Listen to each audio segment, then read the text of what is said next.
တေဝိဇပတယဟန္တာဆိုသည်မှာတေဝိဇပတဉာဏ်ဆိုသည်မှာတချို့သောယဟန္တာများပိုင်ဆိုင်ကြတဲ့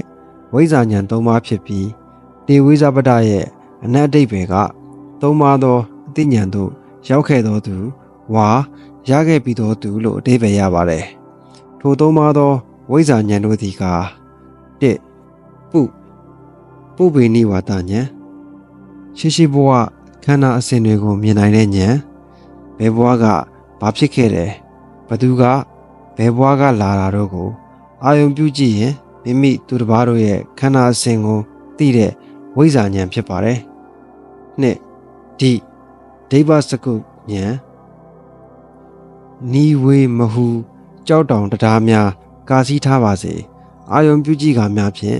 အစင်းဟုသည်များမြင်နိုင်သောဝိဇ္ဇာဉာဏ်ဖြစ်ပါတယ်။၃အတဝဲခေယဉာဏ်ဒိဋ္ဌတဝကာမတဝဘဝတဝအဝိဇ္ဇာတဝဆိုတဲ့အတဝ၄ဖြာကိုအကျွတ်မဲ့ပယ်တတ်လိုက်တဲ့ဉာဏ်ဝါနောက်တစ်ဖန်ကိလေသာတွေမဖြစ်နိုင်တော့တဲ့ဖြစ်ခွင့်မရှိတော့တဲ့ဝိဇ္ဇာဉာဏ်ဖြစ်ပါတယ်။ထိုဝိဇ္ဇာဉာဏ်၃ပါးမှာအမှတ်စဉ်1နဲ့2တို့သည်လောကီအပင်ဉာဏ်များဖြစ်ကြပြီးအမှတ်စဉ်3ဝိပဿနာဉာဏ်နဲ့တွဲဖက်ပေးလိုက်တဲ့အတွက်တန်ဖိုးမြင့်မားတဲ့ဝိဇ္ဇာဉာဏ်စီရင်ဝင်သွားရခြင်းဖြစ်ပါတယ်။ထိုဝိဇ္ဇာဉာဏ်၃ပါးကိုပုရိအာလို့တနည်းခေါ်မယ်ဆိုရင်လည်းခေါ်လို့ရပြီးမြန်မာနိုင်ငံမှာယဟန္တာဟုကြော်ကြသောစိုးလွန်းဆရာတော်ဘုရားကြီးတဲငူဆရာတော်ဘုရားကြီးများဟာတေဝိဇပတယဟန္တာကြီးများဖြစ်ကြပါတယ်။တေဝိဇပတယဟန္တာဖြစ်ရခြင်းဟာ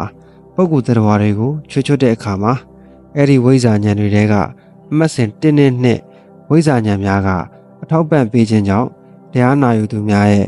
သူတို့ဘယ်ဘဝကလာတာသူတို့ဘယ်တရားဟောရင်သဘောပေါက်သွားမယ်ခန္ဓာဉာဏ်ရောက်သွားမယ်ဆိုတာကအစ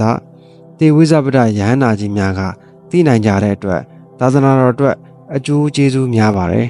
သာသနာတော်မှာဝိဇ္ဇာဉာဏ်များပါလေပုဂ္ဂိုလ်တရားတွေကိုချွတ်ချွတ်တဲ့အခါမှာတရားရသူပေါ်များလေပါတေဝိဇပတထက်ပုံမြင့်တဲ့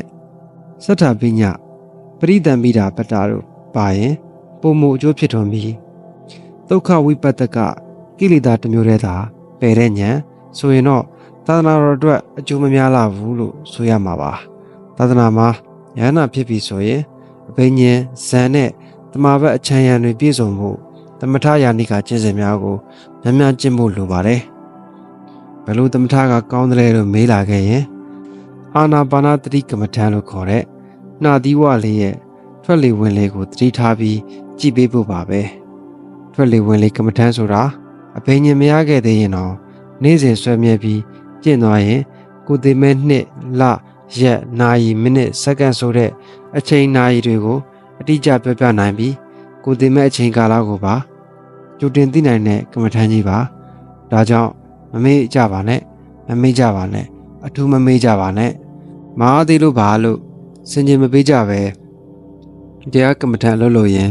အသက်ရှူကြပါလို့မေတ္တာစေနာများဖြင့်တိုက်တွန်းလိုက်ရပါတယ်